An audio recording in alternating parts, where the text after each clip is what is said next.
জি ভাই, আলহামদুলিল্লাহ পর্যাপ্ত প্রশ্ন আমাদের কাছে আছে। এই প্রশ্নগুলো দিতেই অনেক সময় লেগে যাবে ইনশাআল্লাহ।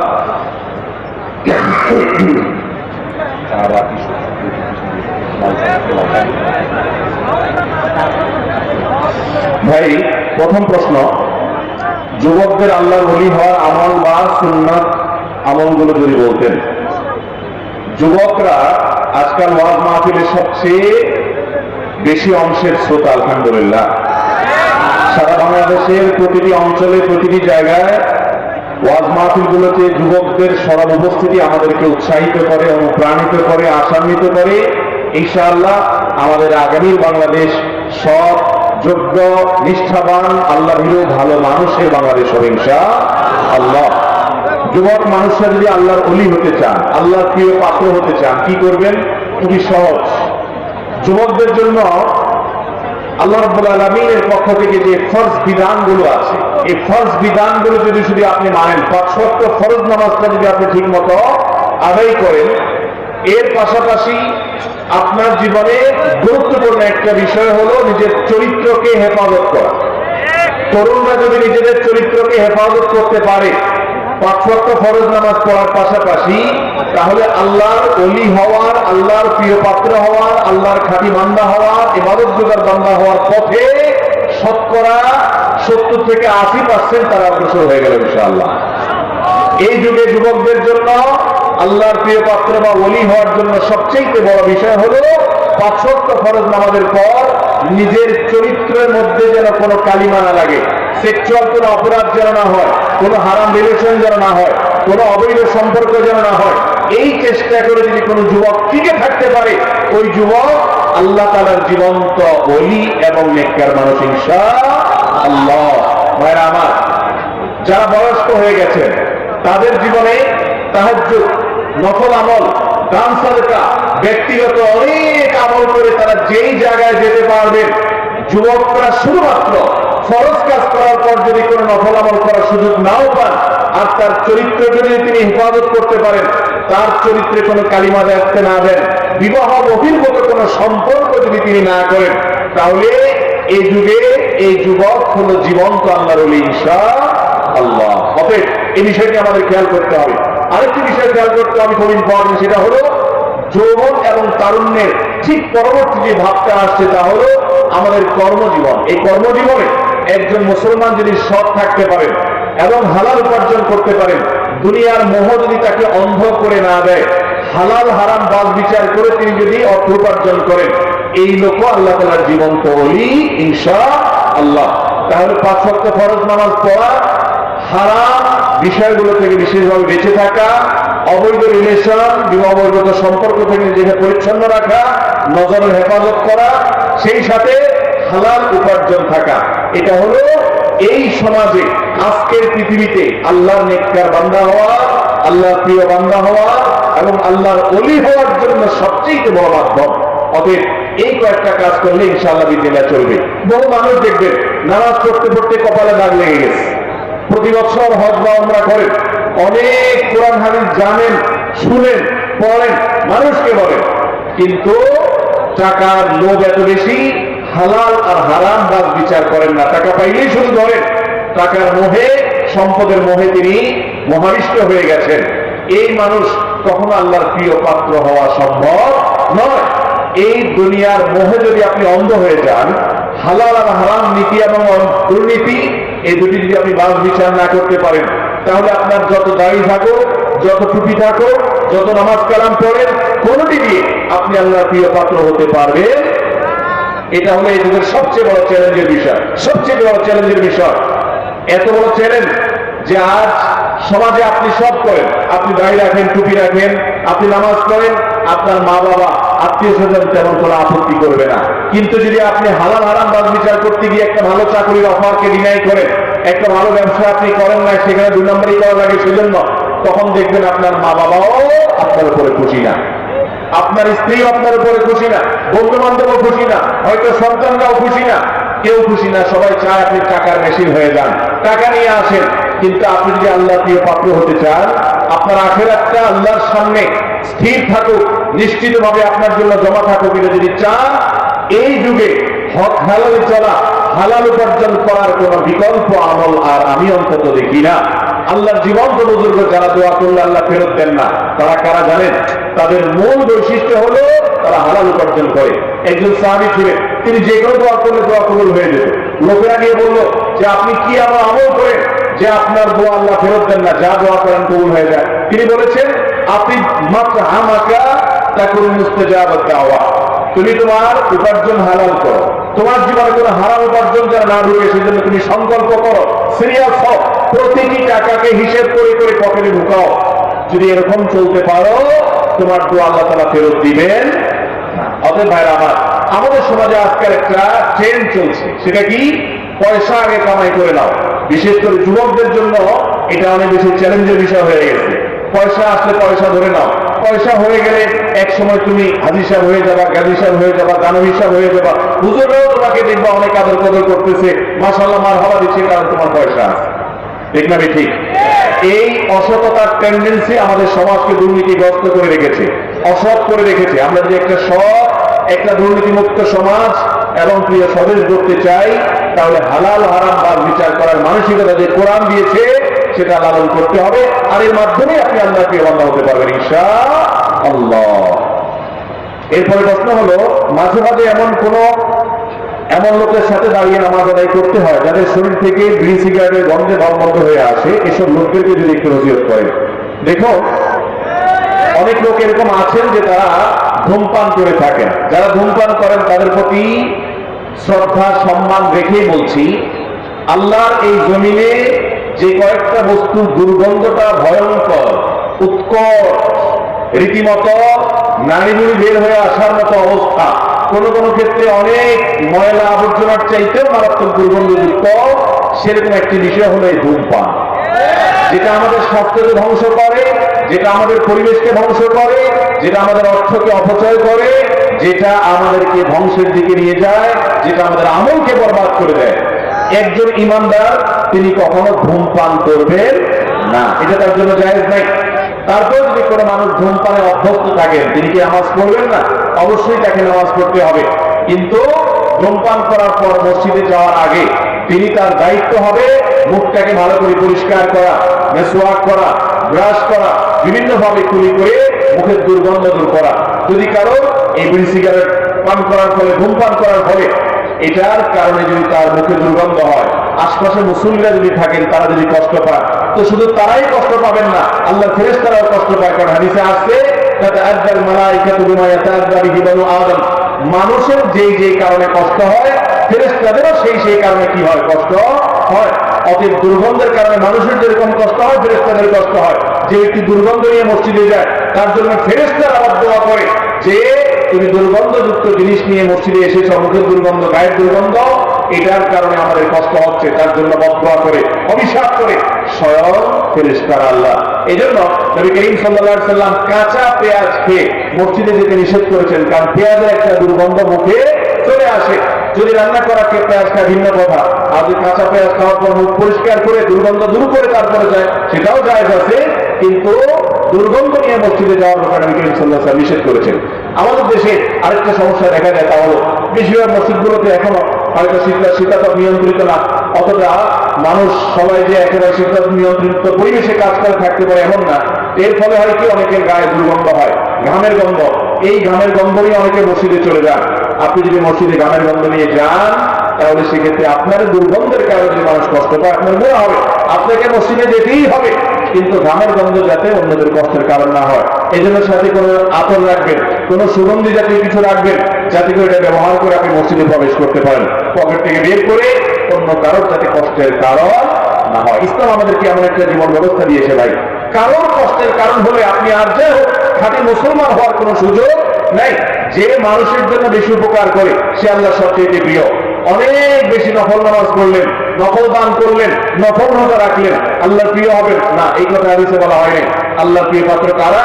আহাব্বুন নাসি ইলাল্লাহি আনফাহুম লিন-নাস, যে ব্যক্তি মানুষের উপকার বেশি করে, এই ব্যক্তি আল্লাহ সবচেয়ে উপকারে আসে। এই জন্য গায়ের দুর্গন্ধ নিয়ে যদি মসজিদে যান, মানুষের কষ্ট হবে, সেটা হারাম। অতএব মানুষের কষ্টের কারণ হওয়া এটা জায়েজ নয়। এই জন্য দুর্গন্ধযুক্ত বিষয় সেটা গায়ের ঘামের গন্ধ হোক আর ধূমপানের গন্ধ হোক, এটা নিয়ে মসজিদে যাওয়া মাকরুহ বলেছেন ওলামায়ে কেরাম। এটা যাবেন না, যাওয়ার আগে দুর্গন্ধ দূর করে তারপরে যাবেন। যদি কোনো কারণে কার দুর্গন্ধ দূর করার ব্যবস্থা না থাকে, তিনি একটু নিজের মতো সেফে থাকবেন যাতে কারো কষ্ট না হয়, কিন্তু জামাতের সাথে নামাজ এই অজুহাতে অন্তত ত্যাগ করা যাবে না।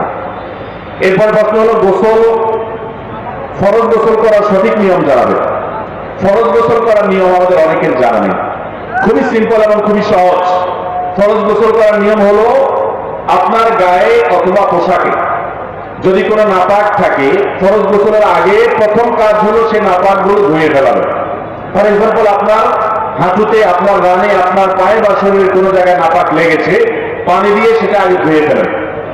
আপনার লুঙ্গিতে, পাজামা, প্যান্টে বা কোনো জায়গায় নাপাক লেগেছে, যেই জায়গাটা লেগেছে সেই জায়গাটা আলতো করে ধুয়ে ফেলান। আর যদি সেই জায়গা ফাইন্ড আউট করতে না পারেন, বের করতে না পারেন, তাহলে যতটুকু সম্ভব আপনি নিশ্চিত করে এটা ধুয়ে ফেলার চেষ্টা করেন অথবা অন্য একটা পোশাক পরেন।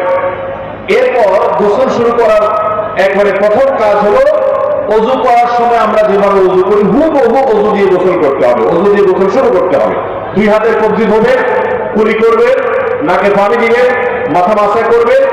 এরপর আপনার 2 হাতের কবজি, মাথা মাসা সব হয়ে যাওয়ার পরে আপনি গোসল করবেন। মাথার উপরে পানি, কাঁধের উপরে পানি ঢেলে গোসল করার পর টয়লেট থেকে বের হওয়ার সময় অথবা পুকুর থেকে ওঠার সময় আপনি 2 পা টাকনো পর্যন্ত, গিরা পর্যন্ত ধুয়ে ফেলবেন, আপনার গোসল হয়ে গেল।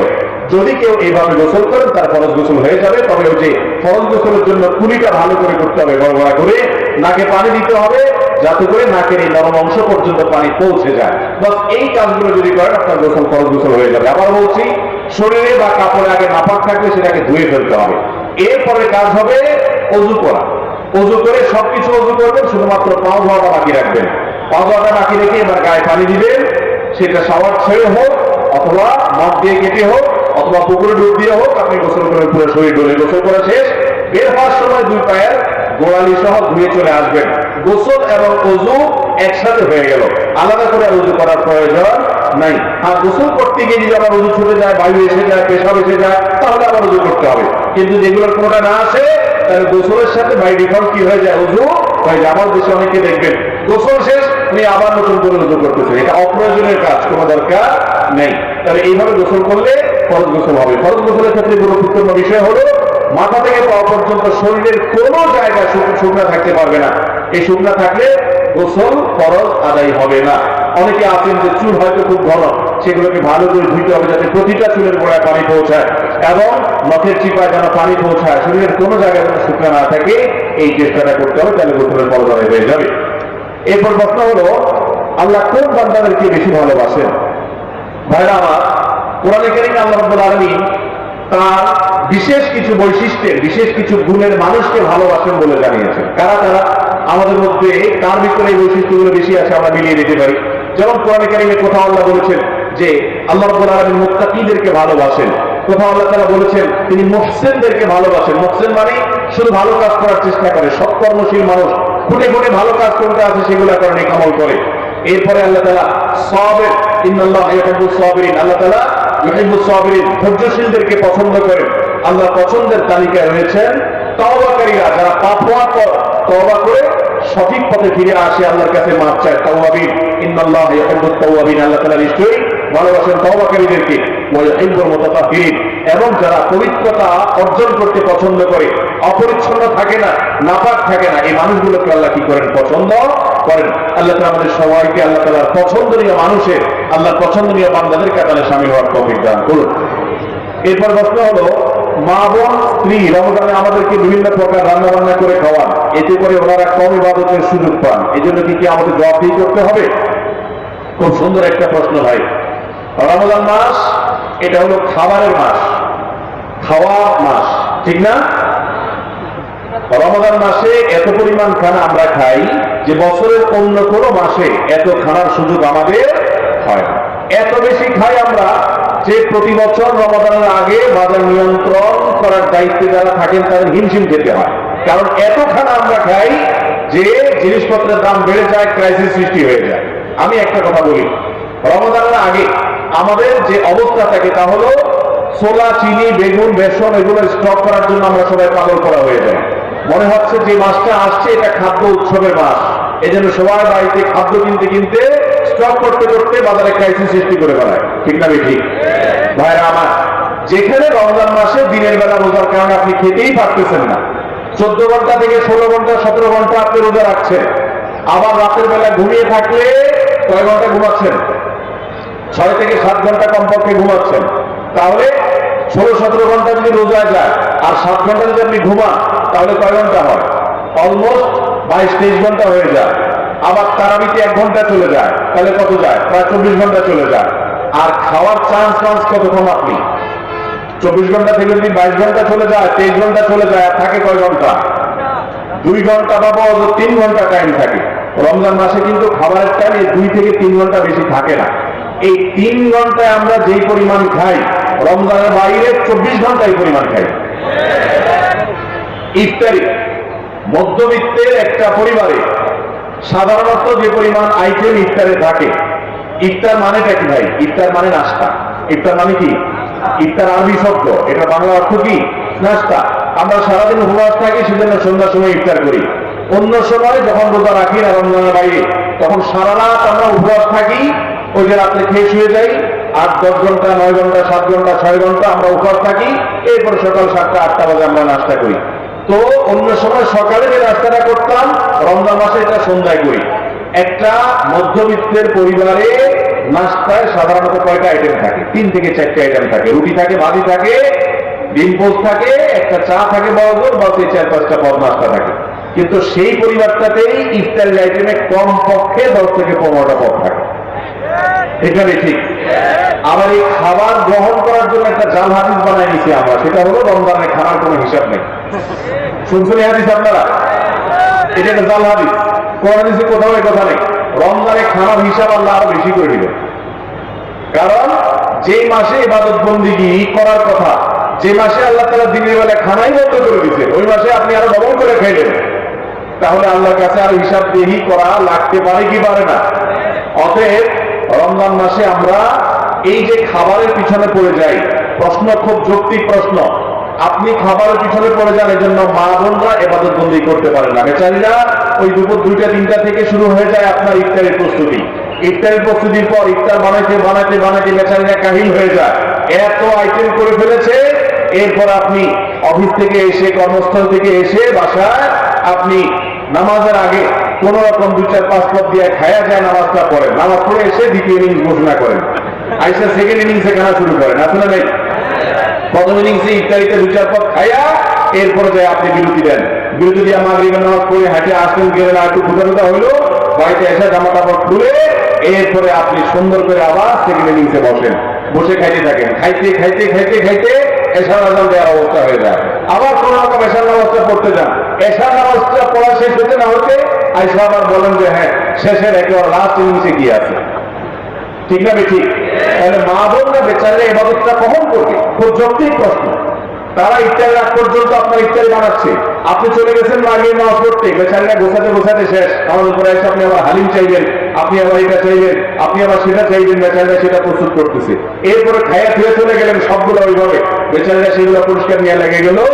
তারাবি নামাজ আপনি পড়তেছেন আরামসে, তাদের তো কাজ করতে করতে শেষ। তারা ইবাদতটা কখন করবে? এই জন্য পুরুষরা অবশ্যই দায়িত্বশীল হতে হবে। হয় মহিলাদেরকে বাসায় কাজের ক্ষেত্রে হেল্প করতে হবে। আর সবচেয়ে বড় কথা হলো, রমজান মাস ভাই খাদ্য উৎসবের মাস নয়। আমরা যেভাবে খাদ্য সংগ্রহ করি, খাদ্য জমা করতে থাকি, মনে হয় যে খাদ্য উৎসবের মাস আসছে। ঠিক না ঠিক? অতএব এই ক্ষেত্রে মা বোনদেরকে যদি আমরা সহযোগিতা না করি, কিংবা আমরা খাদ্যের জন্য এরকম পাগল করা হয়ে যায়, তাদেরকে যদি ইবাদতের সুযোগ না করে দেই, তাহলে সেক্ষেত্রে আল্লাহর কাছে জবাবদিহি করা লাগবে। তবে হ্যাঁ, মা বোনরা রোজাদারের জন্য যে পরিশ্রম করছেন, কষ্ট করছেন, এর জন্য তারা আল্লাহর কাছে অবশ্যই আদর পাবেন, এর জন্য অবশ্যই আল্লাহর কাছে তারা সওয়াব পাবেন। কিন্তু এই রোজাদারের জন্য কষ্ট করার সওয়াবটা শুধু তাদের দরকার না, আপনারও দরকার আছে। তাহলে আপনিও ওই মহিলার সাথে পেঁয়াজি বানাবেন, আপনি তার সাথে অন্যান্য কাজ করবেন। আল্লাহ আমাদেরকে তৌফিক দান করুন। এরপর কথা হলো, আমাদের এলাকায় যাকাত হিসাবে চাল, শাড়ি, লুঙ্গি ইত্যাদি দেওয়া হয়, ইসলামে এর বিধান কি?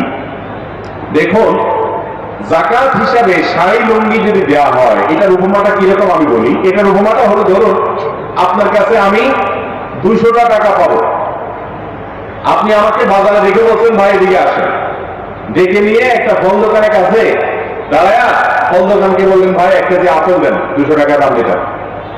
আপেলের প্যাকেটটা আমাকে ধরাই দিলেন, দিয়ে বললেন যার বাড়ি চলে যান। কি জন্য? বললেন যে ভাই 200 টাকা পাবেন না, ওই 200 টাকা পারপাস আপনাকে আপেলটা দিয়ে দিলাম, নিয়ে যান। এই লোকটা এই আপেল দেওয়ার কারণে সে কি তার ঋণকে যথাযোগ্যভাবে আদায় করলো? এ তো রীতিমতো মাইর খাওয়ার মতো অবস্থা হয়ে গেল না? যে আমার 200 টাকা তুমি ফেরত দিবে, আমি কি আপেল কিনবো না বেদানা কিনবো না চাউল কিনবো, সেটা তো আমার ব্যাপার। তুমি একটা ঠিক করে আমাকে ধরাই দিলে, অধিকার তোমাকে কে দিয়েছে? এবার আসেন যাকাতের ক্ষেত্রে আমরা বুঝি। যাকাতের সম্পর্কে আল্লাহ তাআলা কোরআনে বলেছেন, ওয়াফি আমওয়ালিহিম হাক্কুল লিসসাইলি ওয়াল মাহরুম, ধনীদের সম্পদে গরিবদের, অভাবী মানুষের, বঞ্চিত মানুষদের, যাকাতের হকদার যারা আছে তাদের অধিকার আছে, তাদের পাওনা আছে। সে পাওনাদার আপনার কাছে। আপনার যাকাতের টাকাটা এটা পাওনা, এই পাওনাটা আপনি পাওনাদারকে ক্যাশ টাকা দিয়ে পরিশোধ করবেন। তিনি তার টাকা দিয়ে কি কিনবেন না কিনবেন তার ব্যাপার, সেটা সে বুঝবে। আপনি তাকে ডেকে এনে বলতেছেন, ভাইয়া আসো তোমার পাওনা পরিশোধ করবো, এই নাও যাকাতের একটা লুঙ্গি, এই নাও একটা শাড়ি, ওই আপেল কিনে দেওয়ার মতো হলো। কথা কি বুঝাতে পারছি? আমাদের দেশের মতো পৃথিবীর আর কোনো দেশে আছে কিনা আমি জানি না। এই দেশে কাপড়ের দোকানগুলোতে রমজান আসলে দেখা যায় একটা বিশেষ সাইনবোর্ড লাগে, লেখা থাকে এখানে যাকাতের শাড়ি লুঙ্গি পাওয়া যায়। যাকাতের শাড়ি লুঙ্গির পরিচয় জানেন আপনারা? কাকে বলে? যাকাতের শাড়ি লুঙ্গি বলা হয় ওই শাড়ি লুঙ্গিকে যেটা এক দোয়াতে বরবাদ হয়ে যায়, যেটা এক দোয়াতে শেষ। আমি প্রায় চিন্তা করি, আল্লাহ যাদেরকে তৌফিক দিয়েছেন তারা গরিব মানুষকে টাকা না দিয়ে শাড়ি লুঙ্গিটা কেন দেয়?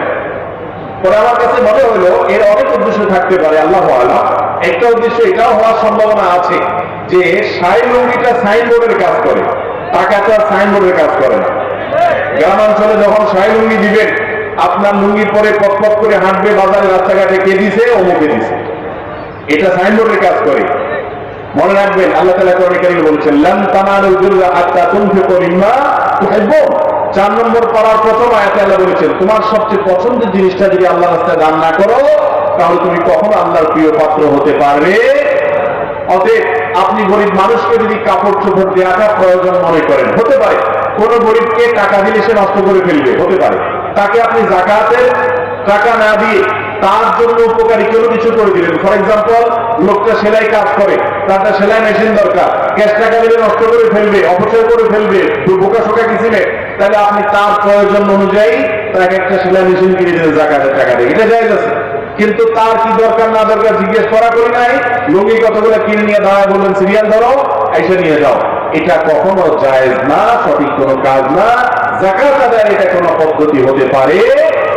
অতএব যাকাতের শাড়ি লুঙ্গি নয়, যাকাত আমরা ক্যাশ টাকা দিয়ে দিব, অথবা দরিদ্রের দারিদ্র বিমোচন হয় সেভাবে দিব ইনশাআল্লাহ। এরপর প্রশ্ন হলো, আমি একজন যুবক, আমি সবসময় একজন নেককার মেয়েকে স্ত্রী হিসাবে পাওয়ার জন্য আল্লাহর কাছে দোয়া করি। কোন আচার আচরণ গুলো একটা মেয়ের মধ্যে থাকলে আমি বুঝতে পারবো মেয়েটা দিনদার। তাই প্রথম কথা হলো, যারা বিয়ে করেন না এখন, আপনারা সবাই দিনদার জীবন সঙ্গিনী চান? হ্যাঁ, সবাই চান মাশাআল্লাহ। তো এই জন্য নিজেকে আগে দিনদার হইতে হবে। নিজেকে আগে কি হইতে হবে? আপনি নিজে খারাপ থাকবেন, আপনার চরিত্র নষ্ট করবেন, ফেসবুকে ইনবক্সে হারাম সম্পর্ক করবেন, আর আশা করবেন যে আপনার ঘরে একজন ফেরেশতার মতো মেয়ে চলে আসবে। এটা কখনো বাস্তবসম্মত চাওয়া হতে পারে না। মনে রাখবেন, ভালো জীবন সঙ্গিনী চাইতে হলে আপনি নিজে ভালো হওয়ার চেষ্টা করতে হবে, এটা হলো প্রথম কাজ। আবার কেউ এখান থেকে সহজে যোগ বিয়োগ করে ফলাফল বের করেন না যে আমার যেহেতু চরিত্র ভালো না, অতএব আমার যে জীবন সঙ্গিনী আছে এটারও মনে হয় চরিত্র খারাপ। এরকম সহজ সমীকরণের সুযোগ কিন্তু নাই, কারণ অনেক খারাপ মানুষকে আল্লাহ তাআলা ভালো মানুষ দিচ্ছেন না, দেন নাই। ফেরাউনের মতো খারাপ মানুষের ঘরে আসিয়ার মতো নেককার বিবি গেছে না, যায় নাই। অতএব আপনি খারাপ হলেও আপনার ঘরে আসা মেয়েটা ভালো হতে পারে। একজন মেয়ে বিয়ের আগেতে দিনদার কিনা কিভাবে বুঝবে? এটার মতো কঠিন কাজ আল্লাহর জমিনে খুব কম আছে। আজকাল বিশেষ করে শুধু নামাজ কালাম দেখে লোকটা ধার্মিক এটা মনে করা এত সহজ নয়। বিশেষ করে পাত্রী নির্বাচনের ক্ষেত্রে সে ধার্মিক কিনা, আল্লাহ ভীরু কিনা, এটা বোঝার জন্য সর্বপ্রথম এবং প্রধান বিষয় হলো যে সেই মেয়েটা শতভাগ পর্দা মেনটেন করে কিনা। পর্দা বলতে বোরকা পরা না, পর্দা বলতে হাত মুঠা পাবো না, পর্দা বলতে তার জীবনে সামগ্রিক ভাবে মাহরাম নন মাহরাম মেনটেন করে কিনা। মাহরাম নন মাহরাম মেনটেন বুঝেন? মানে হলো সে তার মামাতো ভাইয়ের সাথে পর্দা করে কিনা, চাচাতো ভাইয়ের সাথে পর্দা করে কিনা, খালাতো ভাইয়ের সাথে পর্দা করে কিনা, তার ওই ভাইয়ের সাথে পর্দা করে কিনা, যাদের সাথে পর্দার বিধান আছে অথচ পরিবারের সদস্য কিংবা আত্মীয় স্বজন তাদের সাথে পর্দা করে কিনা। অনেক মেয়ে আছে বাহিরে বোরকা পরেন কিন্তু বাসা বাড়িতে আসলে পর্দার বেলাই নাই। অনেক মহিলা বাহিরে পর্দা করেন, বাসায় এসে দেবরের সাথে পর্দা করেন না, এবং আত্মীয় স্বজনের মধ্যে যাদের সাথে পর্দা করতে হবে তাদের সাথে পর্দা করেন না। এটা কখনো সঠিক পর্দা হতে পারে না। একজন মেয়ের দিনদারিতার প্রধান দিক হলো তিনি আল্লাহর ফরজ বিধানটাকে বুঝে মানার চেষ্টা করেন, এক। দ্বিতীয়ত, ভালো মেয়ে বিশেষ করে দিনদারিতার একটা বড় আলামত হলো তার ভিতরে দুনিয়ার মোহ থাকবে না। কি থাকবে না? দুনিয়ার মোহ। অল্পে তুষ্ট থাকবে। জীবন সঙ্গিনীর জন্য এই বিষয়টা অনেক গুরুত্বপূর্ণ, যে অল্পে তুষ্ট থাকা। যদি সে যা পায় সেটার উপর সবর করতে পারে, সে যদি আল্লাহ তাআলার ফয়সালাকে মেনে নিতে পারে, সে যদি অল্পে সন্তুষ্ট থাকতে পারে, দুনিয়ার জীবনের বাস্তবতা বুঝে অনন্ত অসীমকাল আখিরাতের জন্য অপেক্ষা করে, এই মানসিকতা যদি কোনো মেয়ের মধ্যে থাকে সে দিনদার ইনশাআল্লাহ। এটা কিভাবে বুঝবেন? তার সাথে আপনি যখন দেখতে যাবেন কথাবার্তা বলবেন, মেইল চালাচালি করে তার মানসিকতা জিজ্ঞেস করবেন। আর সবচেয়ে বড় বিষয় হলো এই মেয়েটাকে পার্সোনালি যারা চিনে তাদের মাধ্যমে ভেরিফাই করবেন যে সে আসলে মাহরাম নন মাহরাম মেনটেন করে কিনা। বিয়ের আগে সব পাত্রী ফেরেশতা থাকে, সব পাত্র ফেরেশতা থাকে, ঠিক না? ঠিক।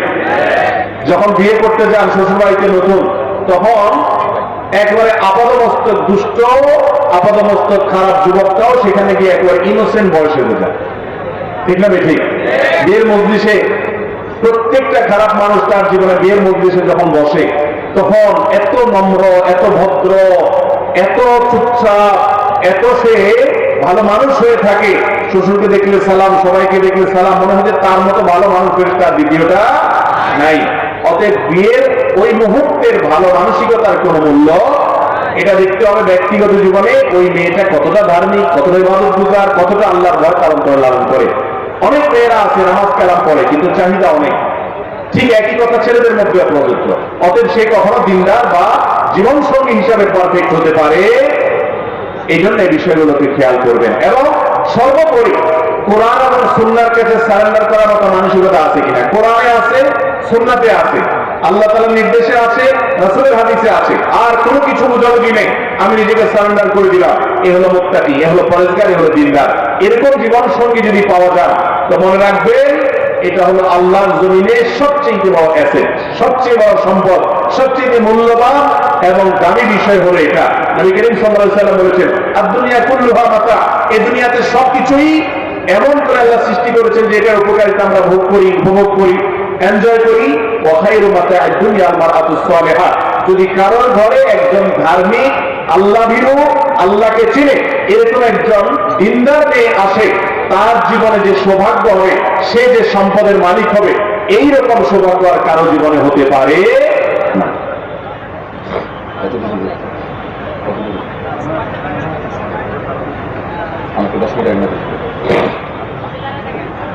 ফেসবুকে বেকার নারী বা পুরুষকে ফ্রেন্ড লিস্টে রাখা যাবে কিনা?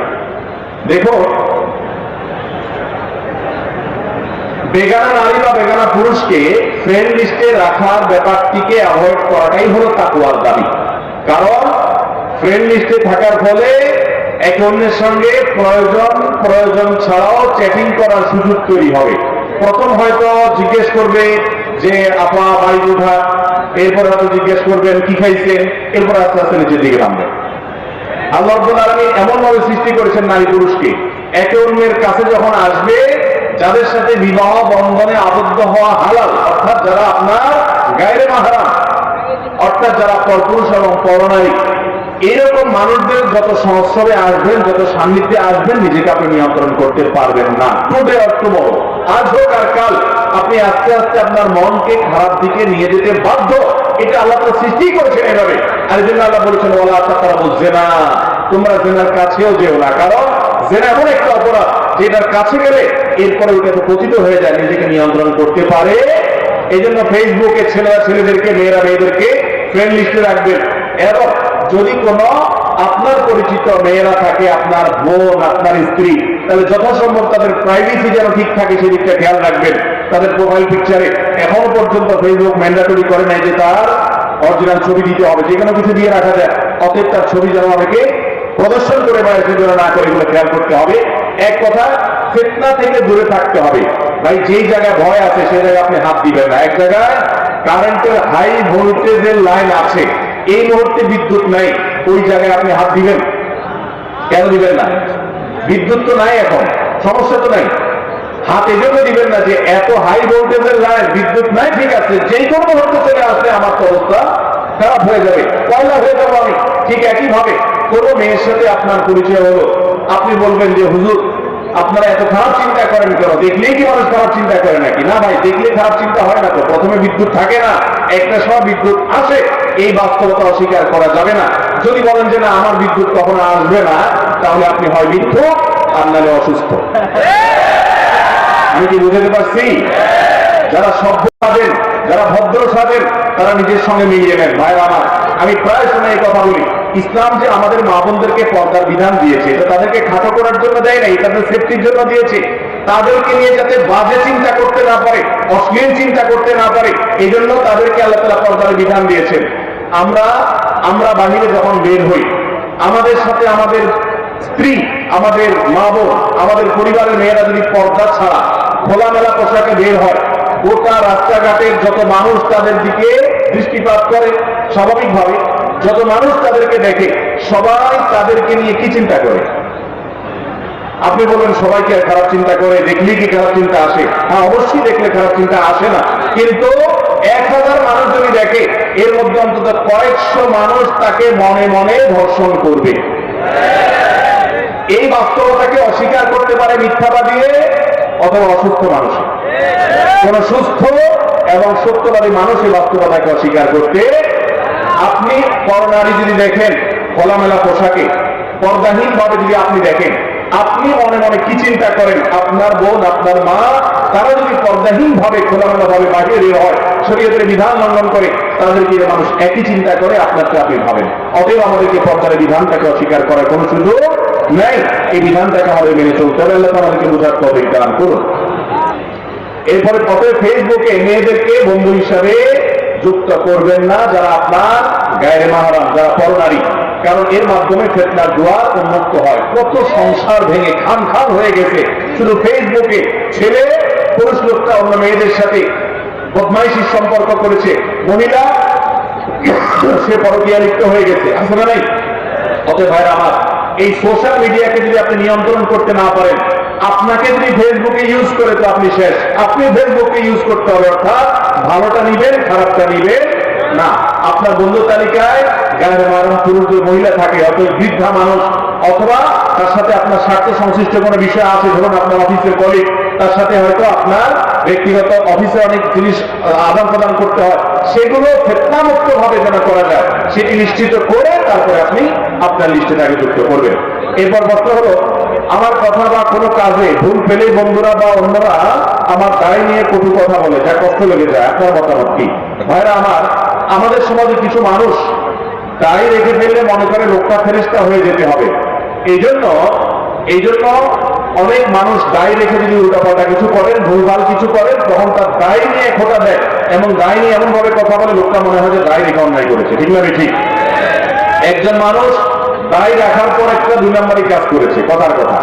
আরেকজন মানুষ দায়ও রাখে নাই, 2 নম্বরই কাজও করেছে। এই দুজনের মধ্যে অপরাধের মধ্যে মাত্রা কার বেশি?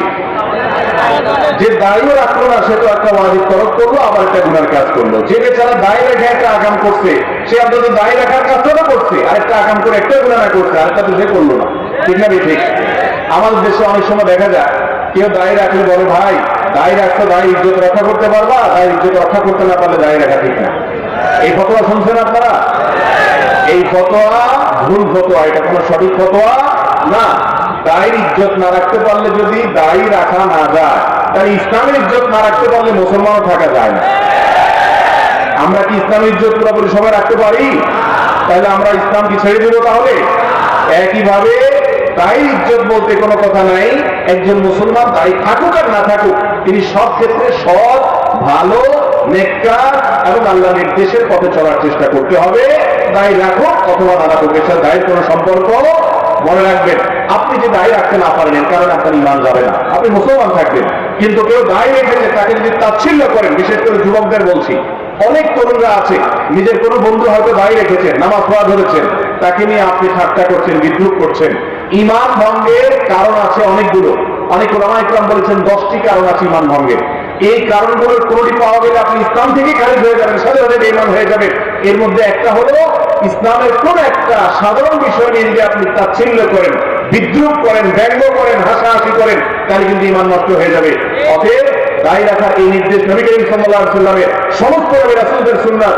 আপনি নিজে রাখতে না পারলেন, কিন্তু আরেকজন রাখার পরে যদি তাকে তাচ্ছিল্য করেন, হতে পারে সে ভুলভাল করছে, এই জন্য দায়ের সঙ্গে এটার কোনো সম্পর্ক করবেন না। যদি করেন আর কেউ যদি ছোট করেন, তারিখে হওয়া করেন, উপহাস করেন, ইমান পর্যন্ত চলে যেতে পারে এবং ইমান চলে যাওয়ার ফলে একজন কাফেরে পরিণত আপনি হতে পারেন। অতএব আমাদেরকে সাবধান থাকতে হবে। এরপরে প্রশ্ন হলো, ব্যক্তি মালিকানা জায়গায় কৌশল করে অনুমতি ব্যতীত মসজিদের নামে নেয়া এবং অনুমতি ব্যতীত ব্যক্তি মালিকানা জায়গায় গাছ লাগিয়ে মসজিদের জন্য ব্যবহার করা শরিয়া বিধান কি? ভাইরা আমার, আমাদের দেশে মসজিদ পরিচালনা যারা দায়িত্বে থাকেন, এই মানুষগুলো আল্লাহ মাফ করুন, অনেকে মনে করেন যে জীবনে চুরি ডাকাতি দুর্নীতি 2 নম্বরে তো অনেক করলাম, এবার একটু আল্লাহর ঘরের জন্য চুরি ডাকাতি করলে যদি আল্লাহ আগেগুলো কাটাকাটি করে দেয়। এটা কেন বলছি? আপনি দেখবেন বাংলাদেশে অনেক মসজিদ আছে, সব মসজিদের কথা বলছি না, অনেক মসজিদ আছে। এই মসজিদগুলো দেখা যায় মসজিদ কমিটির লোকজন বা যারা মসজিদ প্রতিষ্ঠা করেন ওনারা বিতর্কিত জায়গায় মসজিদটা করেন, আছে না নাই?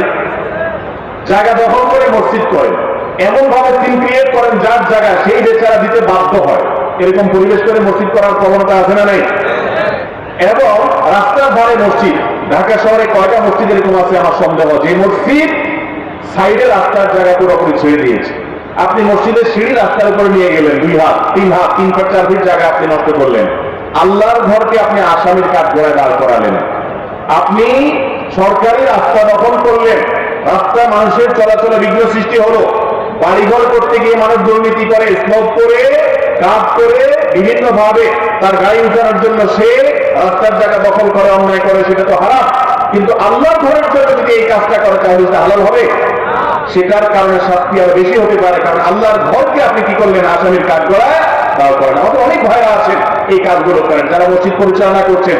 আল্লাহর ওয়াস্তে আমি বলবো, আপনি ব্যক্তি জীবনে যা করেন না করেন, আল্লাহর ঘরকে আসামির কাজ করায় দাও করাবেন। অতএব এই ক্ষেত্রে সব আমাদের থাকতে হবে। মক্কার যে মসজিদরা ছিল, মক্কার মুশরিক কাফেররা, তার শিরকে লিপ্ত হতো, উলঙ্গ হয়ে বাইতুল্লাহ তওয়াফ করত।